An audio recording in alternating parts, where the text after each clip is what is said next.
खरा दिन में किसी न किसी तो ड्रिंक्स पीवा को इच्छा हुए स्पेशली ठंडा ठंडा कोल्ड ड्रिंक्स किंतु आज आम बनवा घरे थिबा जिनस आम हेल्दी कोल्ड ड्रिंक्स गोटे बनवा आग को सावित्री व्रत आसूँ निश्चित भाव में यही भाव में हेल्दी वे बन कि निश्चित भाव में पिंतु बहुत कम समय भितर ये ड्रिंक्स बनिक रेडी हो कौन प्रकार किसी आर्टिफिशियल फूड कलर भी यूज होनी।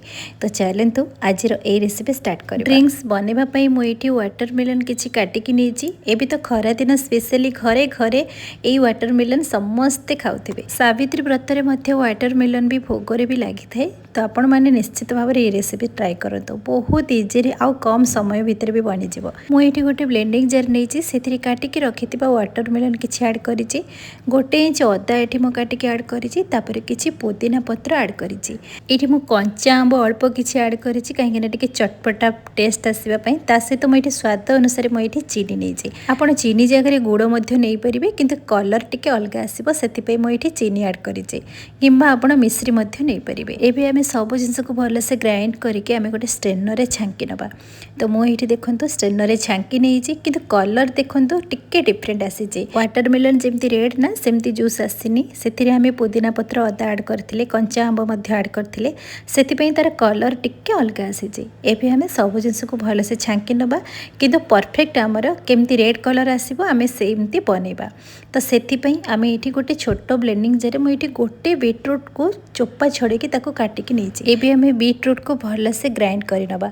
ग्राइंड कर सारापर आम ये स्ट्रेनर ये छांकी वाटरमेलन जूस रे ऐड करवा। मुझे कंचा बीटरूट जूस को ऐड करी चाहिए बीटरूट जूस रे चीनी ऐड करके भलसे गरम करके फुटेकी ठंडा कर सारापर तार सीरा भली बनईदेवे जमी सीराप बनीज आपड़ सेमती ऐड करें किंतु जो मानू कंचा बीटरूट जूस पसंद अच्छी ताहले आपण एमती बनई पारे। एबे देखो बीटरूट जूस ऐड कर सारापर केते सुंदर भाव में आमर कलर आसीगला। एथिरे आमे किछि जिनस ऐड करबा। एठी मो अल्प चिया सीड को पानी रे भिजेई रखी देइथिले तो आपण चिया सीड जगह आपण सब्जा सीड मध्य नहीं पारिबे। एबे चिया सीड टू 2 चम्मच एथे ऐड करबा। गोटे चम्मच एठी ब्लैक सॉल्ट ऐड करबा। आपण नॉर्मल सॉल्ट मध्य नहीं पारिबे। एबे ब्लैक सॉल्ट ऐड कर सारा पर भल से मिक्स करनबा। चिया सीड को आउ जूस को भल से मिक्स करनेबे। एथिरे आपण किछि फ्रूट्स काटिके मध्य ऐड करिवे किंबा ड्राई फ्रूट्स मध्य ऐड करि परिबे। एबे हमें सब जिंस को मिक्स कर सारा पर एठी हमें गोटे रु 2 चम्मच एठी लेंबू रस ऐड करबा। कंचा आम तो हमें ऐड करथिले किंतु आपण टिके लेंबू रस ऐड करिवे टिके आउ टिके चटपटा भल बास्ना सहित टेस्ट भी भल आसीबो। एठी देखि जानि परथिबे हमर केते सुंदर कलर आसीछि आ वाटरमेलन तो शरबत बनिक रेडी हे गला। तो एबे सब जिनस को भल से मिक्स कर सारा पर चलते सर्व करवा। सर्व करने मुझे 2टी काच ग्लास नहीं से प्रथमे गोटे चम्मच भिजे रखि चिया सीड ऐड करदेली। आपण मन पसंद जेकोसी जिनस ये ऐड करें तापर आम बनईकी रखि वाटरमेलन जूस को से ऐड करवा।